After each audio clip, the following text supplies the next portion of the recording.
Hello, welcome to I Think You Think. Today is June 26th, and we've got a review of State of Decay coming to you today, and then a couple other topics, some great things that happened in the news, but all in all, just kind of some pop culture-y things going on that James and I were interested in discussing. So, you are listening to I Think You Think, and everybody wants to see our faces. Yay! Yay! Us. All right. Anyway, I'm Justin, and on the other side of my computer screen is James. Howdy, folks. We are your hosts, and we carry no credentials worth noting. That is very important. No credentials. I Think You Think is a podcast that focuses on what we, your hosts, think, but also what you think. Too many times we spend debates and discussions talking past one another, not enough time trying to learn and understand why someone thinks what they think. That's what makes I Think You Think different, because we're focused on why people think the way that they do and why we think the way that we do. James and I believe that the forum of ideas should be open to everyone, and everyone should have the opportunity to challenge and be challenged by ideas. That means you guys. We are not here to pass judgment, but we're merely here to discuss ideas and topics. This podcast, first and foremost, is a conversation between us and hopefully you.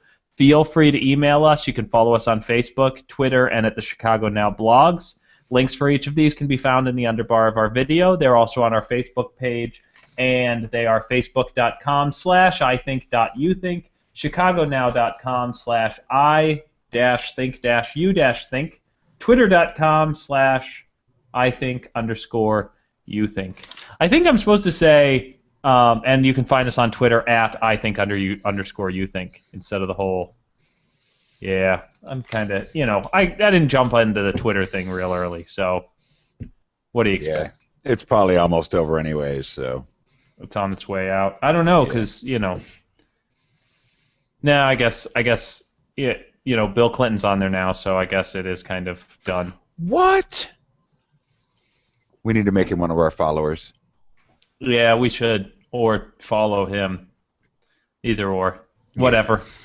Anyway, so this is the Pop Culture Week. What that basically means is there's any kind of topics or things that James and I specifically want to talk about. Video game reviews would tend to come during this week, mostly because we love video games. Yeah, I mean, video games could come during this week, or they could come during like the Science and Tech Week. But who knows? They might come every week.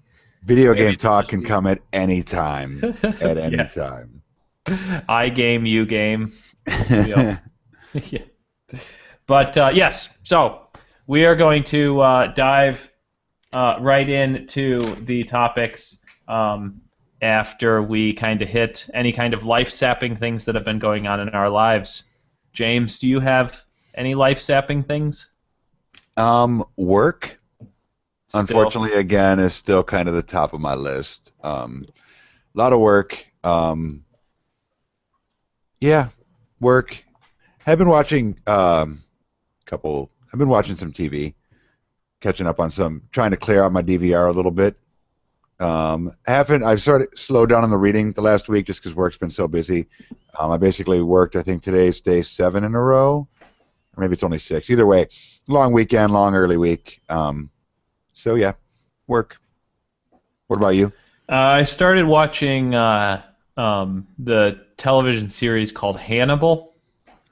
It's basically a prequel to Silence of the Lambs, and then, that whole sort of thing. There's other movies involved in that series, but Silence of the Lambs is the one everybody knows. It's like Hannibal Lecter before that kind of come, because there's a prequel book and movie to that as well.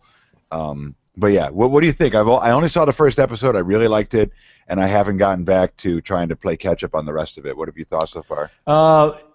I'm into. Me and my wife are watching it. We're 3 episodes in. It's pretty good. I mean, it's not like when my wife was kind of billing it to me. Like, she's like, "Hey, here's a show that I think you and I would really like to watch together," as opposed to just "Hey, you would like this. Go watch it." So we've started watching it together. She billed it as an intense show, in the same vein as like Walking Dead or TV shows like that. Right. And so I watched it, and I will say, hands down, it is, and very few television series are as intense as Walking Dead. Walking Dead is probably the pinnacle of intensity. It's a very emotionally draining show. This one is not as much, but it is good. The acting is pretty good. The writing seems solid, and the characters are believable. And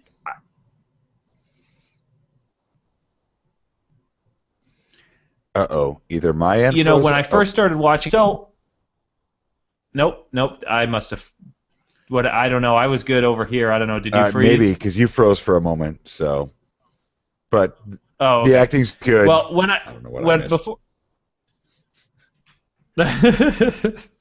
So the thing I was sort of worried about is, like, who were they going to have play Hannibal Lecter, right? That character, because he's so iconic in Silence of the Lambs, and he's such a immense character in that movie. You really had to get the right actor. And when the guy came on screen the first time, I was like, I don't know about this guy. But the longer I watch it, the more I'm like, yeah, I really kind of dig it. I mean, he's got the right, undertones and presence. That presence that that the Hannibal in the movie actually carried.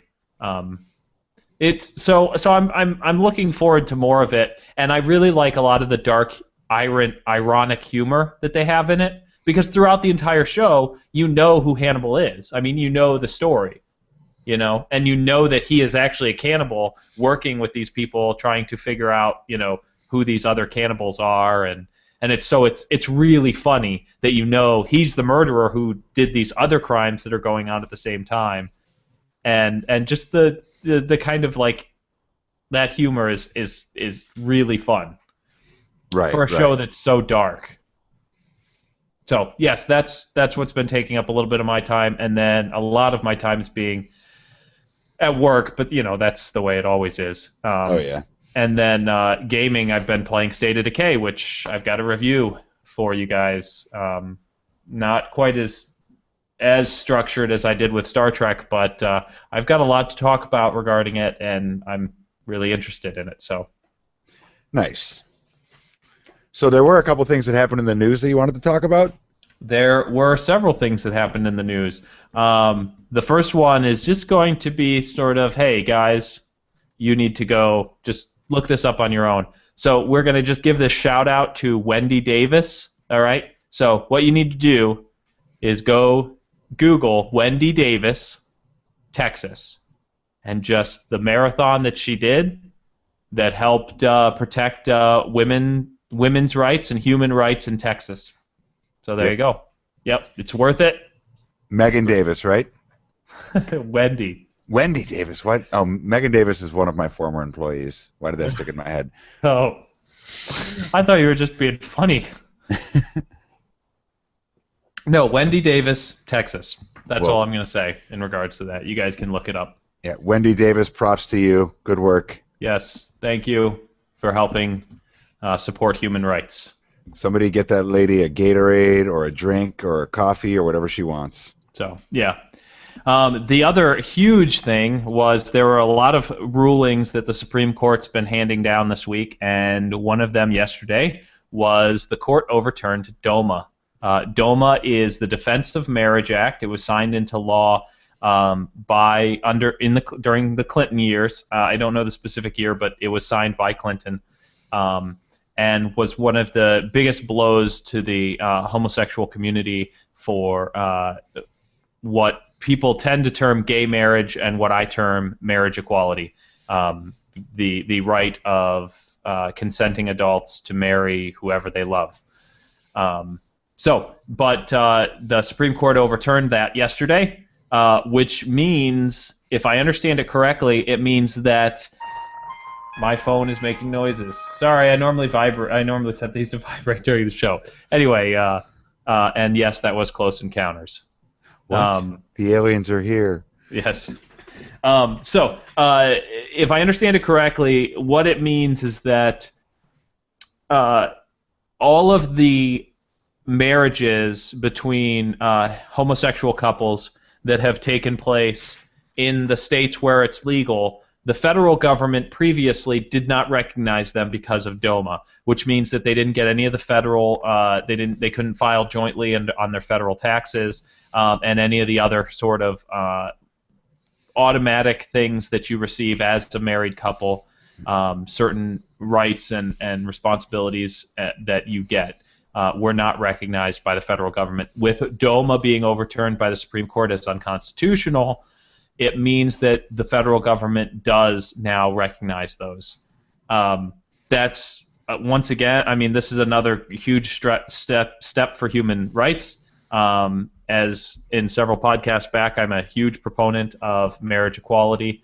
And so this was a big, like, yay thing for everything. And I did check with my wife this morning, and it has not affected our heterosexual marriage in any regard. So I guess gays being able to marry is not destroying traditional marriage at all. So I guess we're okay. Yeah. I mean, if it was going to collapse, it was going to be right away. You know, as soon as that bill got, you know, as soon as DOMA was done, every other marriage probably should have fallen apart, the way people talk about it sometimes. But that's another great one, because it's also going to open up the opportunity for a couple to marry in a state where it's legal and then move to a state, you know, where it's not legal and still get those benefits, which is going to hopefully start a landslide where other states are going to have to recognize the marriage of someone from another state. And once that happens, you know, it could open it up for, you know, them to be forced to legalize, equal rights in marriage across the board, you know, because once they recognize someone who's married in another state, how can they not recognize people in their own state?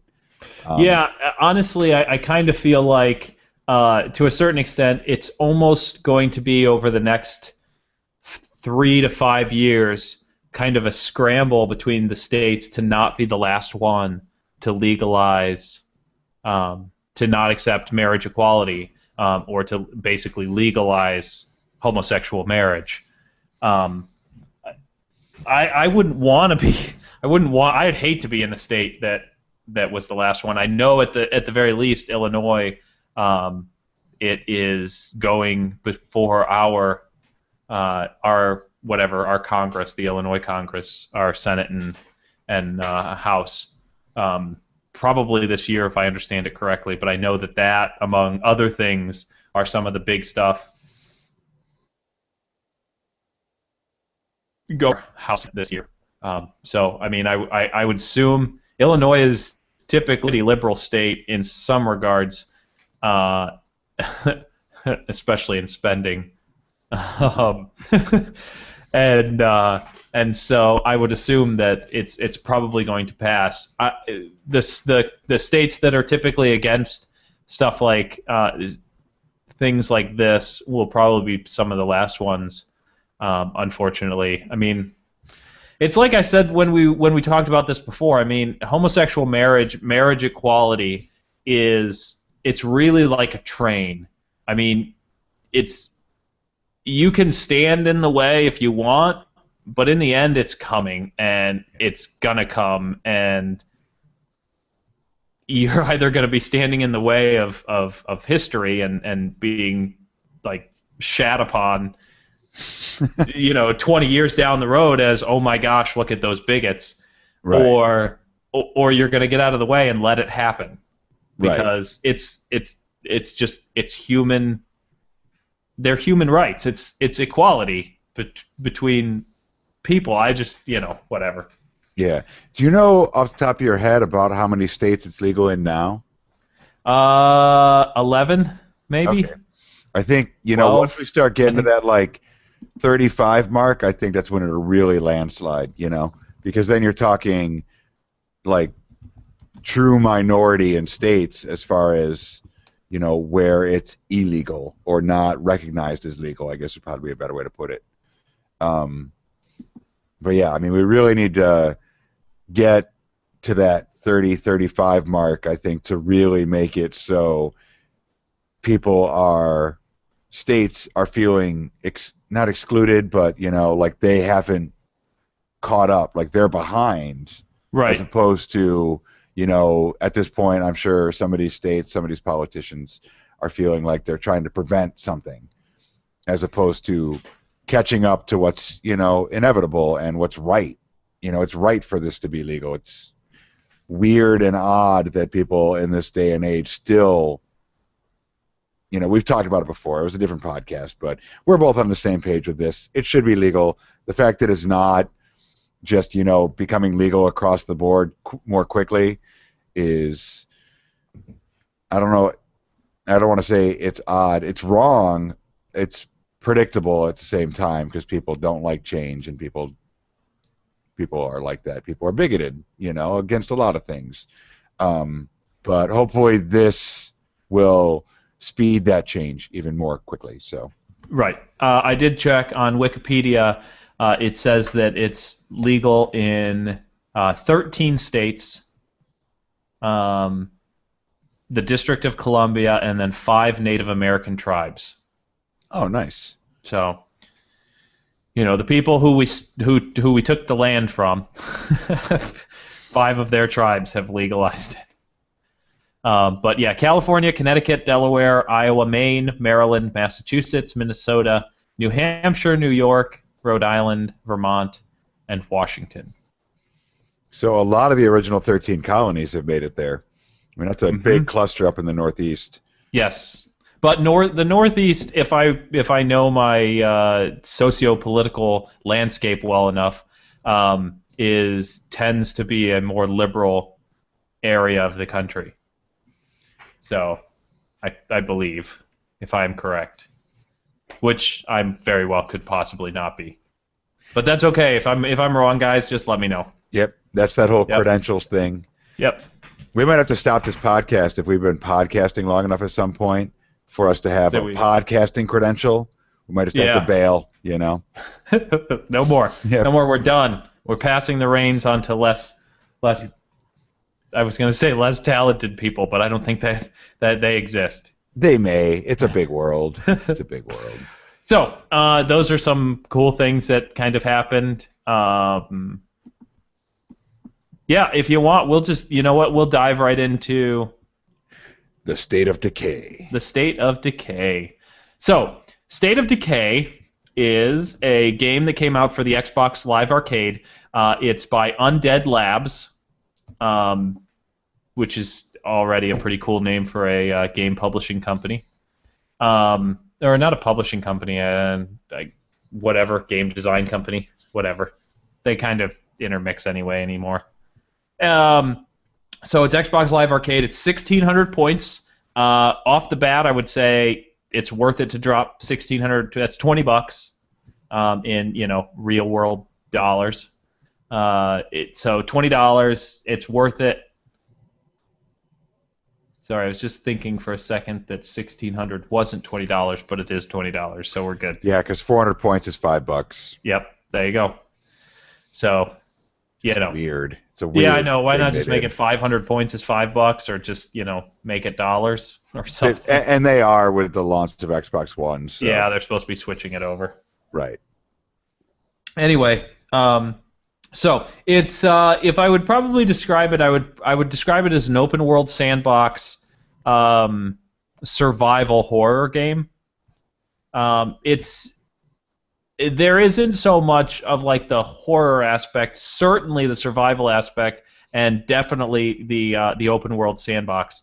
Open world sandbox, for those who don't follow, are games like Saints Row, Grand Theft Auto, Red Dead Redemption, any of those games where basically, and this is where the name comes from, your character is dropped in a sandbox to play around. You can go anywhere you want. For the most part, I mean, there might be certain sections of the map that are off limits to you until you complete certain quests, which is the case in this game as well.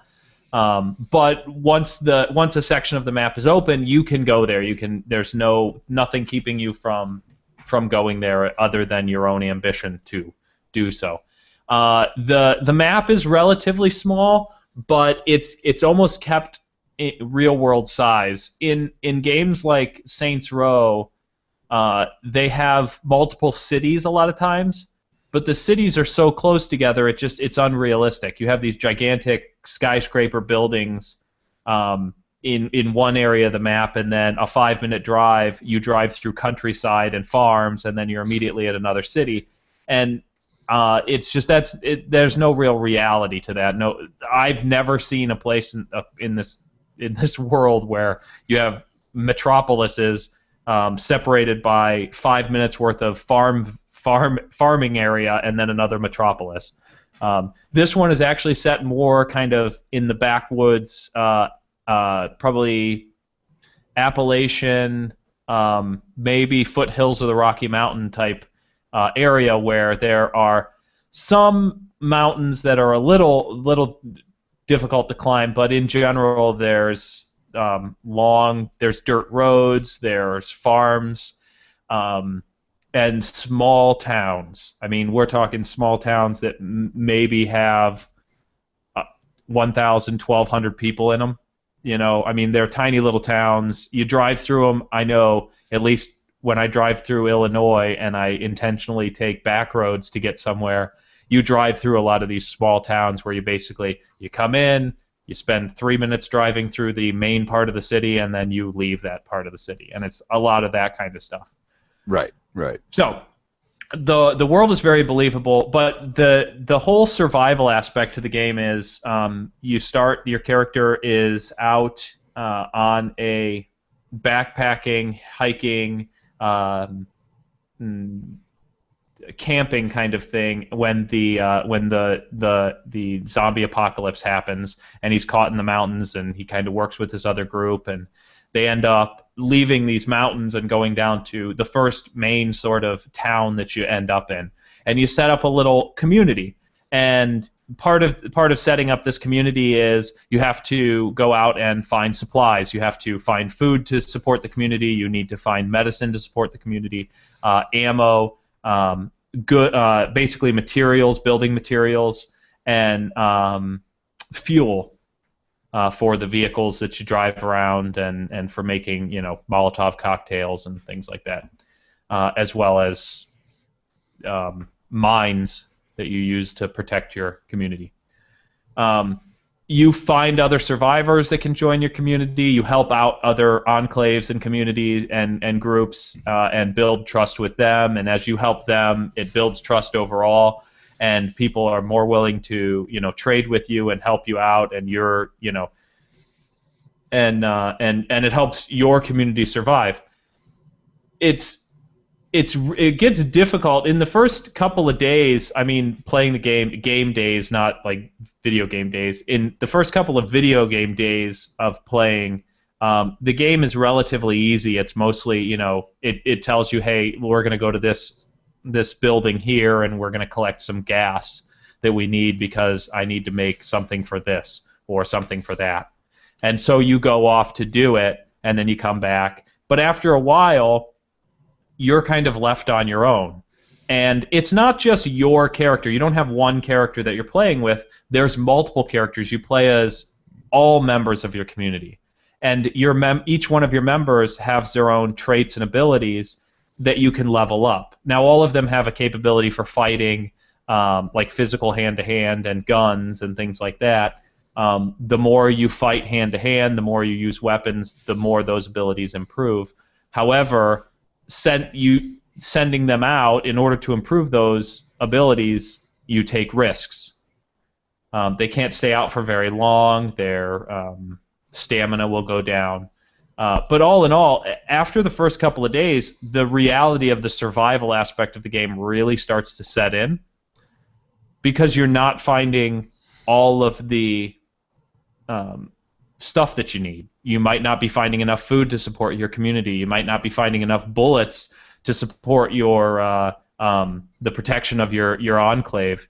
Maybe you don't have enough medicine, and so you have a character who's sick and is dying in your medical area, and you need to improve your medical area so they can get better, but you don't have the materials to improve it, but you don't have the medicine to keep them going. So it's like, well, do I go after medicine right now, or do I try to find materials?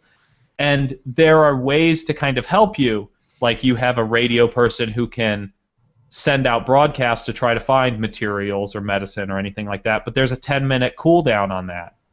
You have to, when you tell them, you have to wait 10 minutes in real time to wait to hear back on whether or not they find anything, and they might not. And while you're doing that, you're running around from building to building, ransacking houses, trying to find this stuff. If you find it, are you going to throw it in your pack and only run this one thing back? Or are you going to call in a scavenger from the Enclave to come and pick up the stuff and run it back to the Enclave? If you do that, huh? Go on. Go ahead. Oh, I was going to say, if you do that, do you stay with that scavenger and protect them? Or do you go off and let them go? Because they might not make it back. And so you run into all of these, like, you know, am I going to be the one running out to take care of all of these problems? And then sometimes your characters, because it's a living, breathing world, sometimes your characters will just randomly go, they'll leave the Enclave because they're going out and doing stuff. And then they'll get lost or they'll get attacked and hurt. And you won't hear from them for like 2 game days. Like they're just missing. And then suddenly you get a call on the radio, hey, one of our people is stuck in this house. He got attacked by zombies and you need to go help him. Which it might be in the middle of, oh my God, I need to go get materials right now because our watchtower needs to be built. So after a while, the game gets really intense. And here's what's not bad about the game, but makes the game, like, makes you want to keep playing it, is that while it saves, things still take place while you're not playing. So okay, good and bad? Good and bad. So if right now I'm not playing the game. Or so you'd like us to believe. Yeah, I'm not playing it off to the side here. Bloop, bloop, bloop, bloop, bloop, bloop. So I mean, it doesn't happen as fast as when you're playing the game, but like your resources still diminish. They diminish every day, like in real-time game days, not in real-time reality days. Right. And so if you don't play for a while, the morale of your group goes down. All of the stuff you've built up goes down. You know, your people might go off and go missing while you're not playing the game, and when you come back, some of your group is missing. And so it makes you want to keep playing just to kind of protect your community, either that or just try to finish the game as quickly as possible. Now, I know you've been playing this game pretty steadily recently, but does that slow down the longer you don't play?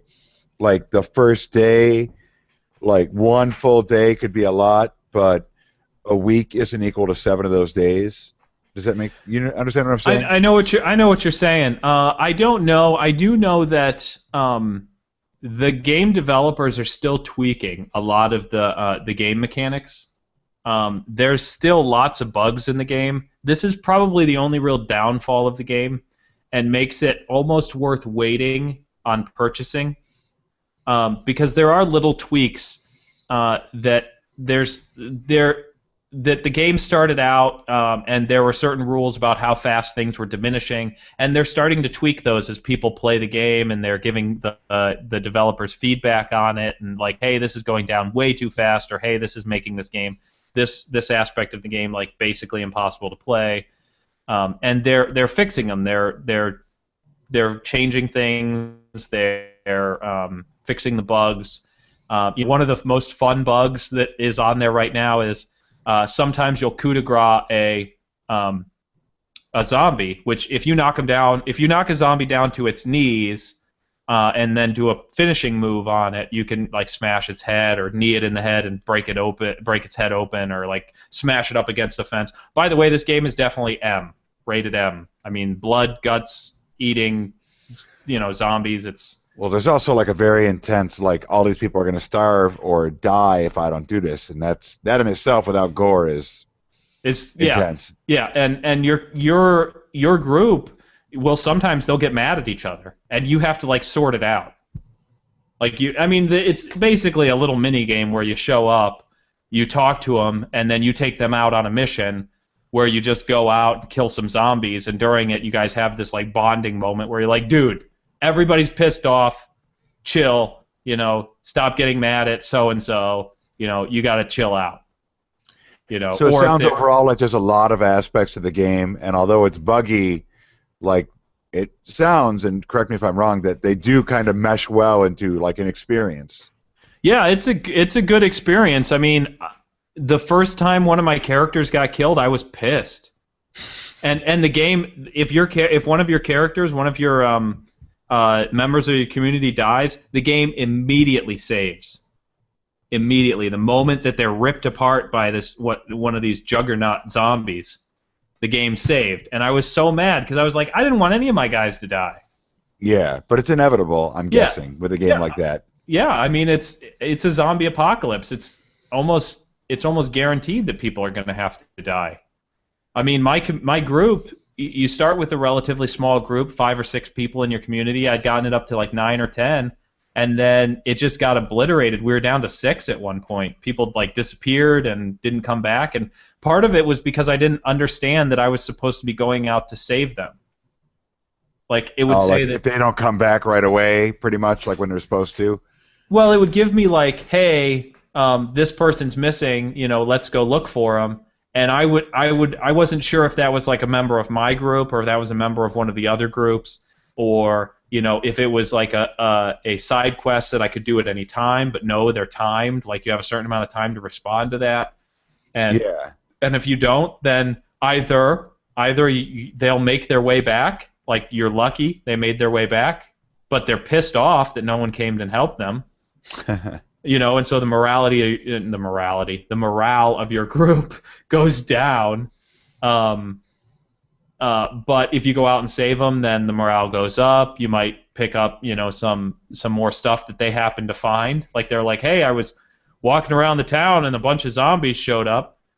And when you call for like scavengers to come and clear out a building for you, they have to come from the enclave to where you are at. And I actually ended up having to move my base from one side of the map to the other side of the map because all of the resources on the one side of the map were gone. I had basically picked this entire town dry, the town you start in. There was nothing left. And so I was driving for they were like 3-minute drives on the game to get to this other town, but I was having to run it all back myself because I couldn't trust that my scavengers would make it there and back. Right. So, I mean, I know normally when we review games, we do it on a $10, $20, $30, $40, $50, $60. Now, obviously, this doesn't fit because it's only a $20 game. But on that, let's call it a scale of 1 to 6. Where would you put it right now, bugs and all? I would probably say 5, 5.5, maybe a 6. Nice. I mean, especially once the bugs are worked out, especially once some of the gameplay is smoothed over. It's definitely worth it's worth full price of 1,600 points. If you don't have the 1,600 points, you can wait on it. The game is only going to be better as they fix some of the things, and my children are killing each other upstairs, obviously. So, yeah. I don't know what's going on, but I'm going to have to go find out. Well, why don't you post our favorite jewelry website? I will do that indeed. Because everybody loves fantastic jewelry. It's true. It is true. So let me there we go. I will be back. Yep. Okay. So Strava Max, we've mentioned it before. If you follow the podcast, you're aware. They do. One of the lady that runs this site also did our graphics, and we really appreciate the work she did. Love the work she did. And the jewelry, it looks fantastic. It's not like stuff that I've seen in stores. I keep meaning to go on here because there's a necklace I know my mom would like, but I keep forgetting. Right now, look at that. Free Canada, U.S. shipping on all orders $100 and up. And if you're overseas, they may apply depending on weight of purchase. Visit our shipping page and email us for details. Seems like every other week when we go here, seems like there's something new going on. I wish I could scroll on the site, but I can't. But again, Strava Max, STRAVAMAX.com. Yeah, check them out. Go in there. I mean, peruse around, hopefully you'll find something you like or something someone else might like. So anyways, I have not yet downloaded State of Decay, and I don't know about any of you that might be listening, but after Justin's review and everything he said about it, I am very, very interested, and I probably will a little later today. I hopefully have the next 2 days off so I can get in there and play around and maybe have some opinions on one of the next 2 podcasts or so. In fact, I don't know. Oh, no, the end of next July, we are going to have a special podcast, and we'll be giving details as July starts and goes through. Yeah, so that's it. That's all of Justin's life secrets that I have come to find out so far. I hope you guys can use that to great advantage. I hope everyone wrote down his social security number. Yes. Oh, hey. Hello. I have brought a child. It's your child, right? I think so. Not just one of the neighborhood children? No.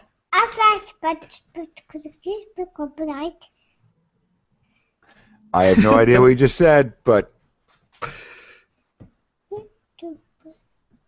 All right. So, yes, 1,600 points. So, Excellent. Yes.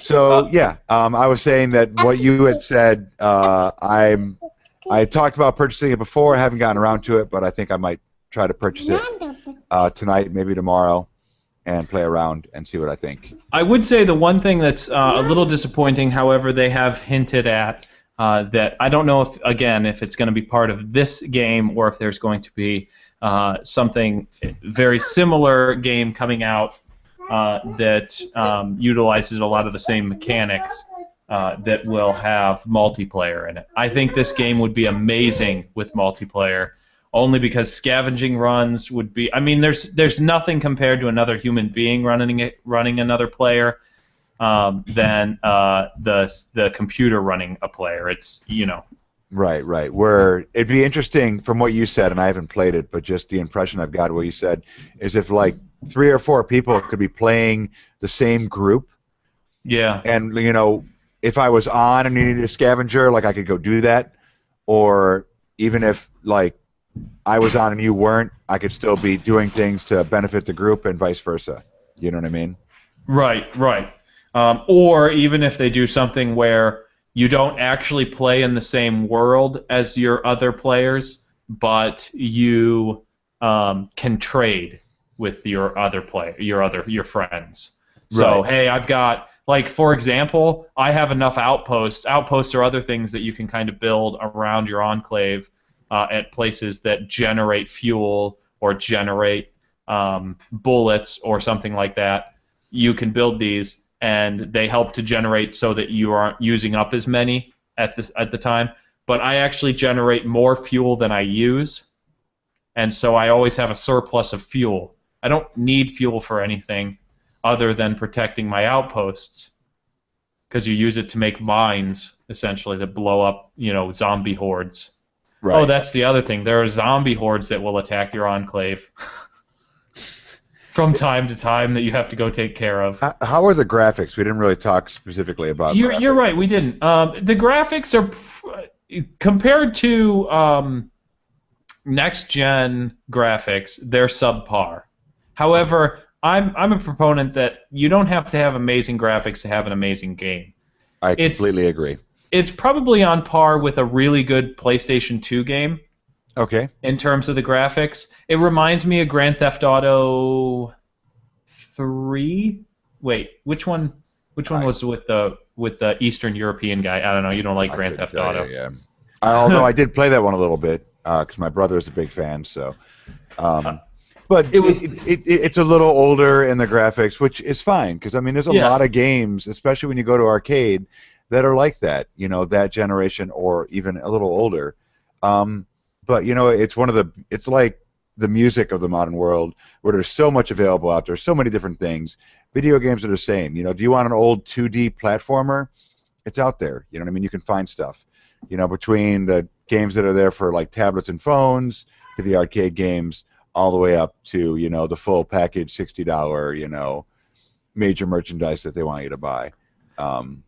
Yeah, But I mean interesting to know like what to expect when I download it. yeah, some of the you will notice that every once in a while you can tell draw distance in the game. I mean, it's been a long time since I've played games where draw distance was actually something you could physically see.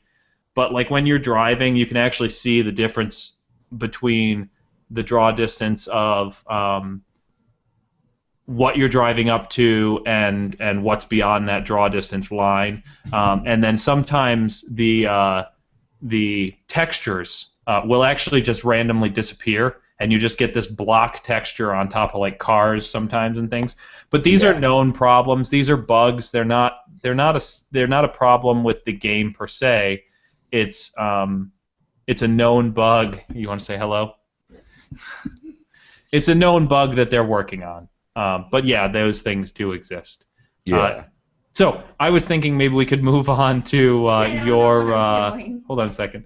Move on to your review of Man of Steel. Man of Steel. Yes, I had originally said World War Z, but you did not get an opportunity to see that yet. Right? I didn't. I was hoping to see it today. Did not work out. Although I am going to see that first thing tomorrow, so I'll at least have some comments about it for next week. And maybe a full review a little after that. We'll see. But Man of Steel, it was good. I liked it. I saw it in 3D, IMAX 3D, I think. I think I saw it in IMAX 3D. Either way, I saw it in 3D. It's not a movie that I would say you need to see in 3D. Some movies have too much fast action where the 3D, like the fast action takes away from the 3D sometimes, where it's just blurry and, you know, it's one of those that started to give me a headache early on, but then it settled down. I was fine. It's not bad in 3D, but not necessary. You can see it in 2D. It's a good movie. It's definitely, I don't know if anyone wants to or does remember Superman Returns, the last relaunch. It is nothing like that. So much better, a lot of action. The acting's good, not great. There's some people that you'll recognize. I know Costner's in it. There's a Russell Crowe's in it. You know, some solid actors with some good pedigrees in what they do. And that plays out in the movie because they're not, I mean, although they're important characters, they're not major characters. But the action was really good. The acting's good. The story's good. You know, I'd recommend seeing it in the theater. You know, good action movies like that, seeing it on the big screen, whether it's 3D or not, you'll never quite get the same in like a home, you know, TV, unless you have some amazing home theater system, and then let me know. But, you know, it's not the same. Like if you see like The Hangover at home instead of in the theater, you're not missing nearly as much. Okay. Yeah, right. But, yeah, me and my younger brother, we make a habit of seeing movies that we both really, really want to see that are theater worthy in both of our opinions. And it was on the list, and we both walked out. He liked it as well. And I think it's a great relaunch. I mean, I'm trying not to say anything that's going to ruin the movie, so... it's an ode to one of the original Superman with Christopher Reeves. The bad guy is someone, the name you'll recognize if you're familiar with those movies. It's the guy it's the group of people who get trapped in the mirror, right? Or whatever that is. But it's good. I'd give it a thumbs up. I'd recommend it, especially if you're a fan of superhero movies in general. DC specific, you've probably already seen it if you're a fan of that. But yeah, I really, really enjoyed it, and I'm excited to see where they take it from here. Because I know there's rumor, if not verification, of a Justice League movie. Okay. Which could be, you know, very interesting. Will it live up to the Avengers, given how much I love that movie? Probably not for me. But it could still be good. You know, very, very good. I heard that the action sequences were there was quite a bit of devastation and destruction. Oh yeah. Yeah. Oh yeah. Yeah. There's this meme comic going around in which the Iron Man Iron Man's alter ego, whose name escapes me right now. The character Tony Stark. Tony Stark. Thank you, thank you. I'm a bad Marvel person. That's what my wife is for, to remember stuff like that. Anyway, Tony Stark is talking in meme to Superman, and Superman says, "So I heard it took 6 of you to stop an attack on the Earth." And he goes, "Actually, it only took 2 of us. The other 4 were spending all of their energy containing the entire assaulting army to a single city block and preventing people from getting hurt, while Superman was basically destroying the entire city and causing billions of dollars worth of damage and untold human life." From these attacks. The level of that movie would have to be enormous. Yeah, enormous. Yeah. So I thought that was kind of funny. But I'm a Marvel. If I had to choose, I would choose Marvel over DC. Really, any day of the week. So it's not. I'm probably not the right fanboy to be arguing for Superman. Yeah, I mean, and comparing Avengers to Superman, isn't fair. They're drastically different movies. The Avengers basically had like a half dozen prequels, basically, leading up to it to establish storyline and everything. But it's a good movie in its own right, and I would recommend it. If you've enjoyed a lot of these movies, I would definitely recommend it. I don't think I'll probably see it in the theaters. I'll probably wait until it comes out on Netflix, or I have a free rental from Redbox. That's normally what I do. Yeah. So, but all in all, you're a pretty good movie. Did you say you should see it in the theaters? Yeah, I mean, if you enjoy that type of movie, then yes, definitely. If you like superhero movies, if you like action movies, it's a quality action movie, and I would recommend it. Yes. Right. Wanted to double check to make sure that there wasn't anything else I really wanted to talk about, and I'm not seeing anything in my notes here. Was there anything else you wanted to hit? I know this is going to end us kind of short, but what do you got? Anything? Not specifically. I was mentioning while you were off making sure the kids weren't destroying each other, that next month, at the end of the month, we're going to have a special episode. I was just about to actually look at the calendar to find out if that is the next month that we're doing that. Yeah, should be July. That'll be the week of the 31st. Yes. So we'll try to keep people updated, have a date early. We're not exactly sure what it's going to be, but we've got a couple ideas, and we should know within the next couple of weeks and have some more specific. And we're definitely hoping to have a bunch of people join us on that one. The chat room has been empty 2 weeks in a row. Yeah. Which is, I feel lonely, Justin. No offense, but I feel kind of lonely. I'd gotten used to having people in the chat room, and it always seemed to make the hours go very quick, and added more to it. We're interested in not just having the chat room, but also one of the things we're considering is having you guys be there, and then if you would like to chime in on something actually in the video, in the Hangout, we can allow you to come in, say your thing, have a little discussion with us, and then kind of mute you then back to the chat room, and then see if anybody else has. I mean, this is really, it's been James and I talking, but it's the idea and the goal has always been that it's interactive with you guys, and we want you guys to be part of it. We've talked a little bit about the new. Oh my goodness, something bad really just happened. You just want. Evidently, she could not get her yogurt open. So. Oh man, yeah, someone loves the yogurt. It's a big deal, evidently. Anyway, that was pretty intense for yogurt. That could be in a commercial. Yep. You're saying hi again. So anyway, we have started breaking it down into more specifics so that each week has kind of a general overview. And so basically the first week of any given month we'll do something that's kind of along the lines of health, spiritual type stuff. It could be something regarding health, healthcare, or anything like that, and or spiritual stuff. Second week we've got science and technology.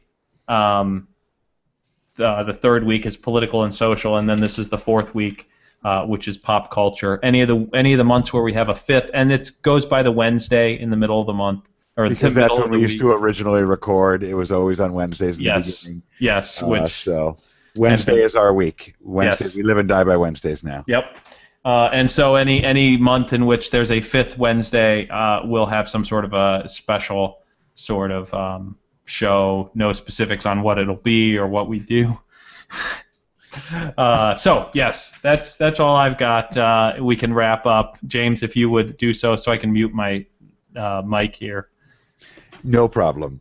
Well, thanks again, everyone, for listening. I hope you get an opportunity to check out State of Decay. If you haven't already seen Man of Steel, I think you should check that out as well. Thanks, as always, for watching and or listening to our podcast. We appreciate you all. And yeah, we'll let you go, and we'll see you early in July. Thanks again.